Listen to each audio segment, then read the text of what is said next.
lorsque on a ce produit pour le distribuer, les écueils? Alors, je ne peux pas encore vraiment parler des écueils parce que, comme vous le disiez, c'est quelque chose qui est très récent. Mais là, vous les avez, les chaussures. On est en boutique depuis un mois.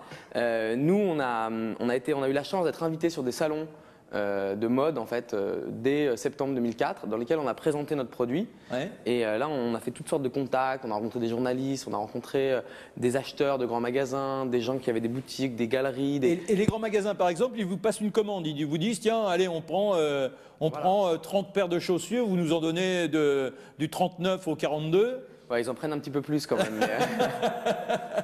Et alors, on est dans quel système? On paye ou ils les ont en dépôt? C'est-à-dire que tant que la chaussure n'est pas vendue, vous ne touchez rien? Non, nous, on ne fonctionne pas comme ça. On vend nos paires de chaussures aux boutiques et aux grands magasins. Donc, une fois qu'ils les ont, c'est leur affaire, à eux de les vendre. Il faut savoir que nous, on prépaye la production pour le coton, en fait. Ouais. C'est-à-dire que là, en mai, c'est la récolte. On va déjà avancer 50% de la récolte de coton. Donc nous, on ne peut pas accepter derrière des paiements à 90 jours comme des marques conventionnelles. Mais est-ce que c'est facile de faire passer ce message à des grands magasins? Est-ce que les gens acceptent facilement cette idée de civisme? Parce que c'est tout simplement du civisme. Écoutez, pour l'instant, on a été assez heureusement surpris, ça passe.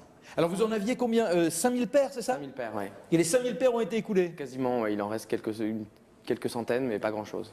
Alors vous allez maintenant attaquer une deuxième collection parce qu'il faut être créatif, il faut faire de nouveaux dessins, c'est ça? Voilà, et c'est vrai que moi on repart là au Brésil pour travailler sur la prochaine production et en même temps on prépare les modèles de l'année prochaine, de l'année d'après. En fait, on découvre aussi un métier qui est la mode et qui est de tout le temps innover, rechercher des nouveaux matériaux, essayer d'avancer aussi sur d'autres matériaux plus écologiques, des trucs plus équitables. Enfin, on essaye de se perfectionner un peu sur tout. Très bien, retenez le nom, Vera, V-E-J-A, avec un V comme victoire. C'est du moins ce que nous leur souhaitons.